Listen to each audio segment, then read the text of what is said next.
What's up everyone, and welcome back to the MMA Zone. Today, we're diving into the highlights from the Netflix MVP card. Now that the very first Netflix MVP event has officially wrapped up, what did you guys think about the show overall? We've got plenty of reactions, big moments, and wild highlights to go over from the card. But before we jump into the action, make sure to leave a like on the video to help support the channel. Before getting into the main fights, there were already some things catching fans' attention early on. A lot of people noticed that the arena looked surprisingly empty right before the main card began, and fans online wasted no time joking that this was supposedly the biggest MMA fight card of all time. Meanwhile, Arman Tsarukyan ended up getting into some drama at the Netflix event involving MMA fighter Namo Fazal. Reports claimed Arman made disrespectful comments toward Kurdish people, calling them gypsies, and the two were later seen arguing while cameras were rolling. Things escalated when Arman appeared to try jumping the barricade before security stepped in and stopped him. After being escorted away from the arena, he reportedly attempted to go backstage looking for Fazal again. At this point, it feels like this guy somehow always finds himself surrounded by controversy. Anyways, let's move into the opening fight featuring Francis Ngannou taking on Philip Lind.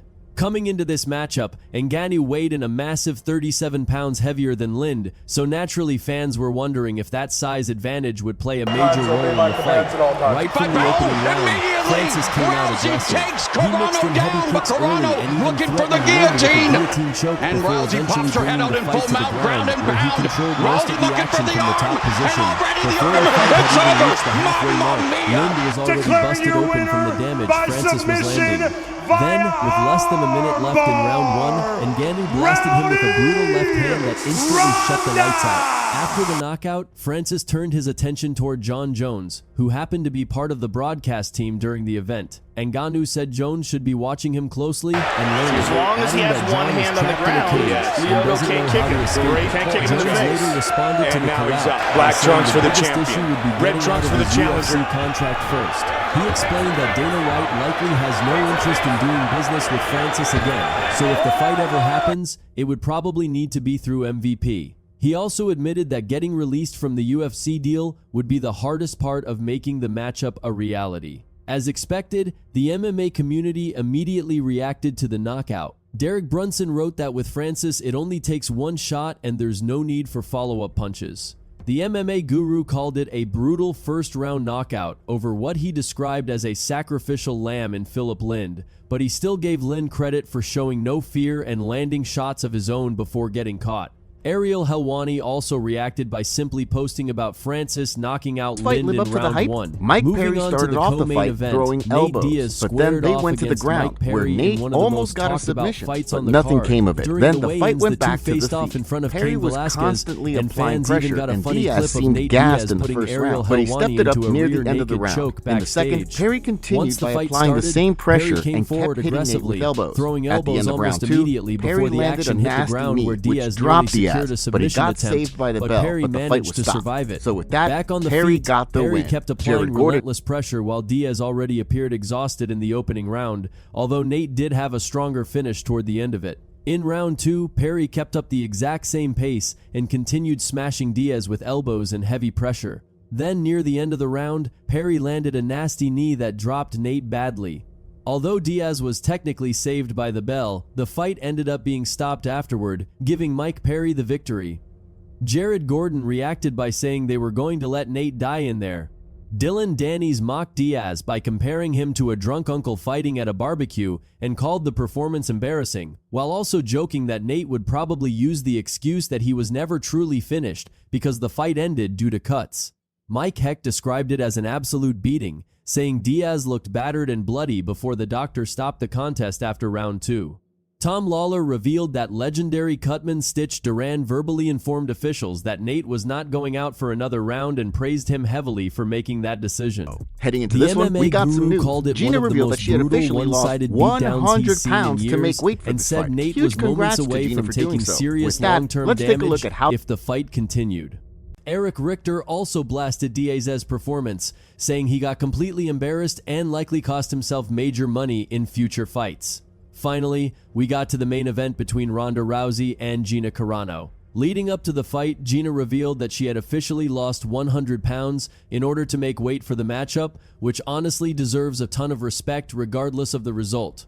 But once the fight actually started, things ended almost instantly. Ronda immediately shot in for a takedown and secured an armbar just seconds into the fight, forcing Gina to tap within about 15 seconds. Afterward, both women became emotional and embraced each other inside the cage. The MMA community had plenty to say about it. Spinning Backfest reacted by simply saying that was quick, while Amanda Nunes posted a rolling eyes emoji. Adam Martin called the main event a bit of a scam, saying it felt strange watching Gina lose in seconds and then smile afterward, though he still praised the event overall for delivering entertaining finishes and strong prelim fights. Billy Quarantillo reacted by calling it a sick fight. Derek Brunson joked that it felt like highway robbery, while Corey Anderson sarcastically said Ronda should have at least let Gina throw a few punches first so she could adjust to the lights again.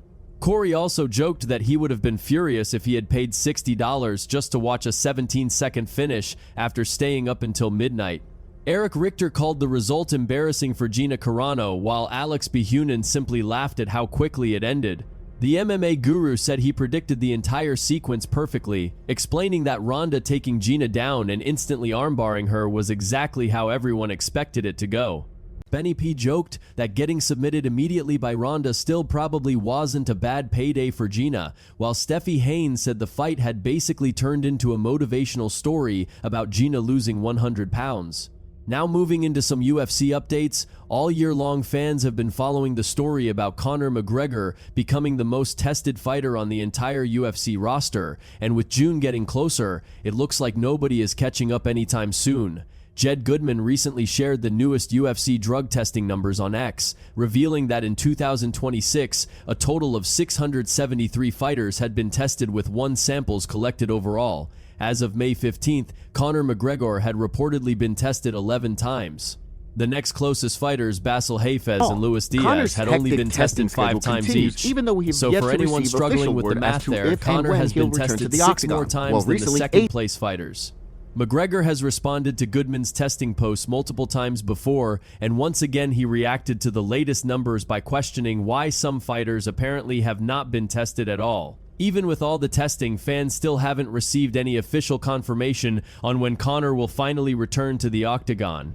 However, ACD MMA recently shared a New York Post report claiming that a rematch between Conor McGregor and Max Holloway is nearly finalized. According to the report, McGregor is already back in camp, and the fight is expected to headline UFC 329 on July 11th at 170 pounds, which had already been rumored for quite some time. Then, during Francis Ngannou's walkout, Dana White reportedly went live on Instagram and officially announced the International Fight Week lineup, confirming Conor McGregor versus Max Holloway 2 as the 5-round main event alongside Paddy Pimblett versus Benoit Saint-Denis and the long-awaited MMA debut of Gable Stevenson. Check it out. Stevenson versus Ellison, Roy Ball versus Kavanaugh, Sandhagen versus Batista, BSD versus Paddy Pimblett, July 11th International Fight Week in the main event, Max Holloway versus Conor McGregor, Krylov versus Whitaker on the prelims. It's a bad card. We got a bad summer coming up. Holloway reacted to the announcement on X, writing July 11, Return of the Max. Alongside a promo video, Conor responded to Holloway's tweet on X by saying, "I'm going to son you child again." He then followed it up with, "You're going to put respect on my mother name." Holloway fired back saying, "Nah, big dog. You're going to put some respect on my name and we're going to find out Saturday night." The tension kept building as both fighters exchanged words online, and fans were left debating who they think will come out on top in this matchup. Meanwhile, Marcel Dorff recently shared a report from Leo Walker-Gimmish that Felipe Franco and Levi Rodriguez Jr. are set to fight on the UFC's July 18th card in Oklahoma City. Franco made his UFC debut in March, but lost by unanimous decision to Mario Pinto, although before that, he had built momentum with 2 straight wins. Rodriguez Jr., on the other hand, is returning after a 9-month suspension following his Dana White's Contender Series appearance in October, where he earned a UFC contract after knocking out Freddie Vidal, but later tested positive for the banned substance 19-norandrosterone, which turned the result into a no contest, and he remains undefeated in 6 professional fights so far. Dorf also reported that Lyautey is set to face Brenton Hero and Magomedov on July 25th at the UFC card in Abu Dhabi. Hero is in urgent need of a win after suffering 3 straight finishes, including a first-round submission loss to Abdulrahman Yakiv in his last fight. Tukulov, meanwhile, is entering his UFC debut after a dominant stoppage of veteran Caio Machado on a UAE Warriors card in March, and he remains undefeated at 6-0 while fighting out of Dubai. Speaking of new names entering the UFC, Nolan King recently reported that heavyweight Yon Lee has officially signed with the UFC and will make his debut against Max Jimenez on the August 1st card in Belgrade. Lee earned attention after defeating Azamat Nutale by decision on Dana White's Contender Series in October, although he did not initially secure a contract, but since then he has rebuilt momentum with multiple finishes in Brave CF and Armada events, extending his winning streak to 6 fights. On the other side, Max Jimenez is looking to rebound after being stopped by Josh Hoyt in November during his UFC debut, a loss that ended his 4-fight winning streak. In addition to that signing, MMA matchmakers have also confirmed that Serbian middleweight Vlasto has been added to the UFC roster. He is coming off a quick stoppage win over Daniel Schwint on an Octagon MMA card in October and has gone 4-1 in his last 5 fights, showing strong recent form heading into his UFC opportunity. Following his loss to Jim Miller at UFC 328 last weekend, Jared Gordon posted a statement on X explaining what went wrong from his perspective. In case you missed it, Miller secured a fight-ending choke in the first round, and Gordon admitted that the mistake came from shooting into Miller's strong side despite being warned beforehand. He explained that they had gone over the defense multiple times in camp, but during the exchange he attempted a shot, got caught, and ended up falling right into the guillotine setup, acknowledging that it was fully his mistake and that he simply got caught in a tight position. He also added that while it was a tough loss, there is no shame in losing to someone who is close to reaching 40 career wins. Arman Zarokian also recently spoke about Khamzat Chimaev's weight situation following his loss to Sean Strickland at UFC 328. Since that fight, there has been growing debate. Mike Perry proves to be victorious, picks up his 12th knockout win. An impressive return to the MMA cage for Platinum Mike Perry, and a disappointing defeat for Nate Diaz, always willing to go out on his shield. Still had around 13 pounds to cut, and things reportedly went badly that night to the point where his team had to physically push him to finish the final stretch of the weight cut. 9 pounds was easy, and then he felt bad during the night, and then he woke up and said to us, like, I feel so weak and like no energy, and I don't know how I'm gonna cut this last 4 pounds. But we just pushed him, and we pushed him so hard. Yeah. He didn't want to do that, but like he didn't want to finish the cut. Yeah, he didn't want to finish the cut, but like the team, me and the coaches, we tried to push him to make the weight. Of course, the other major story coming out of the weigh-ins was whether Khamzat had actually made weight. As we covered earlier, a conspiracy quickly started circulating suggesting that the commission rushed the official scale reading. That hurt Diaz! Diaz trying to clinch! A minute left to the first. Now looks like Nate Diaz has recovered! Punch combo punctuated! Adding that if he had been over 185 pounds on the backstage electronic scale, the UFC would not have allowed him to step on the commission scale in the first place. Scale yet?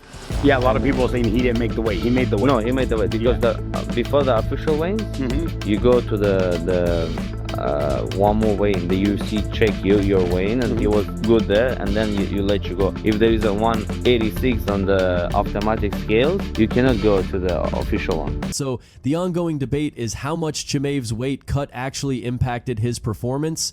If he had not struggled so much to make 185, would he have dominated Strickland instead?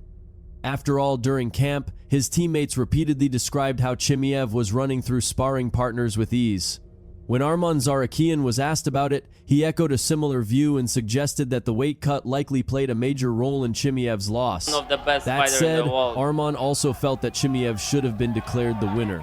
He said, I think it was most likely the weight cut because in training, he was doing 5 rounds non-stop with everybody, 25 minutes straight, and I felt like after the first round he could still go 4 more rounds at the same pace. It was our fight, but it is what it is. I still think it was a close fight, but in a close fight the champion has to be the champion, and the contender has to take the belt.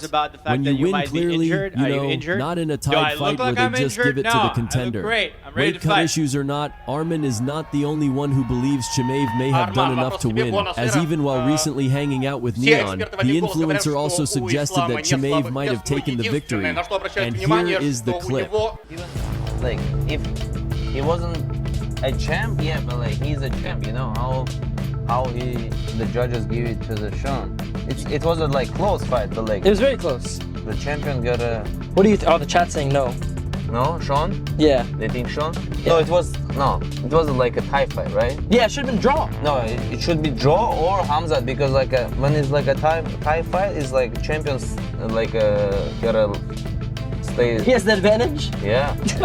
No, really. Seriously? Yeah, but the contender gotta win like to get the belt, not just on the like. Oh, you gotta do way better. Yeah. I get what you're. No, but that's how it's supposed to be though. It's supposed to be even, 50-50. No. They're saying that's true. I think, I'm gonna be honest, you know what I think it was? I think it was the weight cut.